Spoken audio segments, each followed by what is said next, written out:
cinématographe est au Champs-Élysées Film Festival qui fête cette année sa 5e édition avec une sélection de 8 longs métrages indépendants américains en compétition sous l'œil du jury présidé par Nicole Garcia et Alexandre Aja. Alexandre Aja, on l'avait découvert en 2003 avec Haute Tension. Par la suite, il a franchi l'Atlantique pour tourner le remake de La Colline à des yeux. Depuis, il a réalisé et produit plusieurs longs métrages aux États-Unis. Nous avons eu la chance de le rencontrer afin d'évoquer son rôle de président du jury, son métier de cinéaste et son futur projet qu'il tournera en France dès l'année prochaine. Je suis coprésident avec Nicole Garcia, donc déjà c'est un honneur en soi, je suis très heureux d'être avec elle. J'aime beaucoup son cinéma et donc c'était une occasion de se rencontrer. Mais c'est surtout d'être membre d'un jury qui est intéressant. C'est de rencontrer un groupe de personnes qu'on ne connaît pas forcément avant et avec qui on va regarder un certain nombre de films et avec qui on va discuter de cinéma, de goût.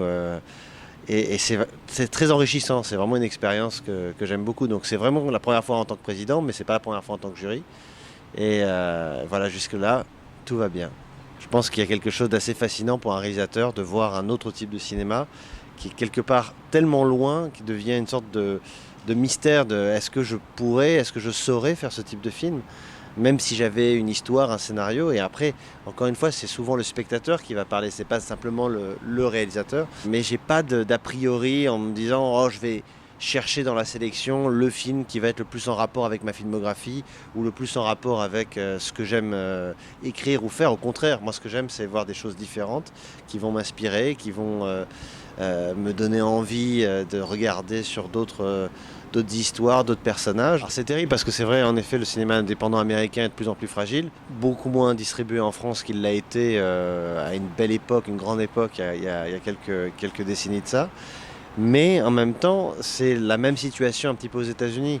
C'est-à-dire qu'avec le bouleversement des chaînes de distribution, avec le fait que de moins en moins de films vont aller comme ça sur des grandes sorties, ça dépend de grands blockbusters, de gros films qui vont sortir sur 2 3 000, 4 000 écrans, et la VOD qui prend le pas, énormément de films ne connaissent même pas ni VOD ni sortie salle quelconque. C'est vraiment juste ils disparaissent. Donc c'est vrai que les festivals à travers le monde, et tous les festivals qui vont célébrer un petit peu ce cinéma indépendant américain sont intéressants parce que c'est des occasions à chaque fois de découvrir des films qu'on ne voit plus et de les découvrir sur grand écran, ce qui est absolument pas négligeable à l'heure où on voit de moins en moins les films sur grand écran.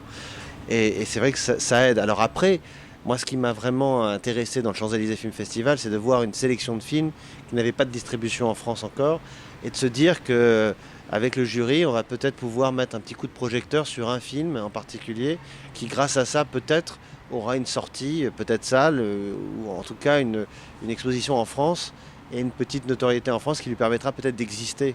Parce que je crois vraiment au public français comme un public qui est vraiment beaucoup plus sophistiqué, très différent du public qu'on trouve en majorité aux États-Unis et qui, par le passé, a su donner sa chance à plein d'auteurs, que ce soit Paul Thomas Anderson, Tarantino, ou même Scorsese avant, ou Woody Allen, qui n'auraient pas existé sans ce soutien de taille du public français. Et j'ai vraiment pas envie que cette tradition se perde, donc peu importe, même si on peut aider un tout petit peu, ça vaut le coup. On a fait Haute Tension en 2002-2003. Ça a été un film qui a été difficile à faire malgré son petit budget. La sortie a été bien reçue, des bonnes critiques, mais ça n'a pas été non plus un succès public très important. Et c'est vrai que ce film-là était un film un peu hommage à tout ce cinéma américain d'horreur des années 70, Tobe Hooper, Carpenter, Wes Craven, qui m'avait vraiment donné envie d'écrire des histoires. Donc c'est vrai que grâce à ce passeport, à ce film qui a bien voyagé, qui est bien sorti aux États-Unis, j'ai pu commencer à travailler sur d'autres films, d'autres sujets qui m'intéressaient. J'ai eu l'impression, en tout cas j'ai compris en faisant Haute Tension en France, que le système de fabrication en France n'était pas fait pour laisser des cinéastes de genre exister. Le système de financement des films par les chaînes de télé, par les préachats, bref, plein d'éléments qui font que c'est extrêmement difficile encore aujourd'hui, et encore plus aujourd'hui, de faire du cinéma différent en France, un cinéma qui serait par son genre, interdit moins de 12 ans ou interdit moins de 16 ans, qui n'est pas forcément le plus populaire, mais dès que c'est en anglais, ça marche. C'est un autre paradoxe, une autre conversation ça. Pourquoi le public français boude le cinéma de genre en français quand il est fait par des Français.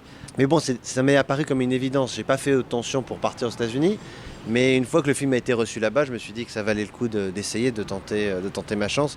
Et après, je me suis rendu compte que ce système-là fonctionnait bien, me convenait et j'arrivais bien à m'exprimer et à faire les films que j'avais envie là-bas. Si on veut faire un cinéma d'horreur ou de genre ou fantastique ou de science-fiction et qu'on a une histoire assez forte, malheureusement ou heureusement, je ne sais pas, ça vaut vraiment la peine de réimaginer cette histoire dans un contexte où les personnages parleraient en anglais, où les acteurs seraient anglais, américains. Aujourd'hui, il faut faire des films pour le monde entier, même des petits budgets, et même, bon, évidemment les gros budgets, mais c'est vrai que c'est un marché où il vaut mieux aller à la rencontre de ce public qui est vraiment fan de ce type de film un peu partout dans le monde, plutôt que de le faire en français et de se retrouver un petit peu prisonnier d'un public qui existe en France, hein, mais qui est un peu boudeur quand il s'agit de films d'initiative française, mais derrière, quand même d'avoir une autre chance dans d'autres territoires, parce que c'est comme ça que ça marche. J'ai pas une liberté absolue, j'ai pas le ticket d'or qui me permet de faire absolument ce que je veux. À chaque film, c'est un combat, c'est difficile, c'est pour ça que j'essaye d'occuper le terrain autant que je peux, en écrivant, en produisant, en réalisant, en produisant les films des autres, et en essayant à chaque fois d'être sûr vraiment que la qualité me donne le droit de continuer et de faire des films qui trouvent un certain public. Mais en fait, je pense jamais au public, je pense toujours à moi en tant que spectateur, ce que j'aimerais voir. Et ça me permet de me dire, bon, peut-être qu'il y a d'autres gens comme moi qui ont envie de voir le même type de cinéma. Mais c'est vrai que le final cut, c'est-à-dire la liberté artistique absolue qu'on a de droit en France, n'existe pas aux États-Unis et qu'il faut se battre. Il faut aller tester les films sur le public. C'est le public qui décide un petit peu qui a raison. Est-ce que c'est les producteurs, le studio qui finance le film, ou est-ce que c'est le réalisateur? Et jusqu'à maintenant, j'ai eu la chance d'avoir vraiment le public toujours avec moi. Donc bon, ça continue à fonctionner. La liberté absolue qu'ont les réalisateurs en France, c'est absolument formidable. Et en même temps, ça a un petit peu, peut-être, un petit peu de ça a changé un petit peu le mode de fonctionnement du cinéma, où les producteurs devraient parfois être un peu plus forts, un peu plus insistants sur les développements des scénarios, sur le montage, ou justement ces projections tests. Il y a souvent des films où on a l'impression qu'il y a des très bonnes idées, mais c'est pas complètement terminé. Et aux États-Unis, c'est un peu le contraire, c'est-à-dire que ce contrôle qu'exercent les studios, les exécutifs de studios, et puis parfois les financiers, les producteurs, peut dénaturer un film et le détruire complètement. Donc il faut à chaque fois trouver le juste milieu. Mais encore une fois, moi je fais ça parce que j'ai pas eu vraiment le choix. Les films que je voulais faire, je pouvais pas les faire en France. Donc il fallait le faire là-bas et travailler avec les paramètres de ce cinéma américain. Mais c'est vrai qu'un juste milieu où le réalisateur est tout à fait respecté, où sa voix est entendue, mais en même temps où ce dernier est aussi à l'écoute de ses partenaires, de ses producteurs et du public d'une certaine manière, pour pouvoir faire le meilleur film possible. Je trouve qu'il y a une vraie liberté dans ce cinéma français, qui existe aussi dans le cinéma américain, mais qui est toujours intéressante de voir justement un petit peu ce qui se fait au-delà des figures imposées du cinéma français, qui sont très redondantes parfois, mais des fois comme ça il y a une petite perle, un petit truc qui est vraiment intéressant. J'ai terminé un film, alors, j'en ai un que j'ai produit qui est sorti la semaine dernière, qui s'appelle The Door, qui est un film d'horreur qui se passe en Inde.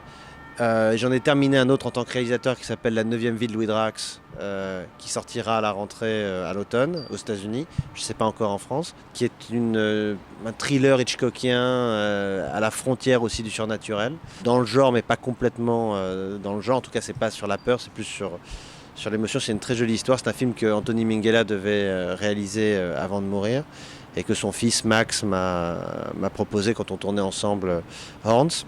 Et puis derrière, j'espère pouvoir réaliser l'adaptation de Jean Telet, du Montespan, qui est un livre absolument dingue, qui a été mon grand coup de cœur, vraiment une sorte de connexion sur cette histoire absolument romanesque, mais en même temps punk, sur ce XVIIe siècle décadent. Donc voilà, je travaille sur l'adaptation et normalement on devrait tourner l'année prochaine. Eh ben, très bien. Merci. Merci beaucoup. Merci. À vous.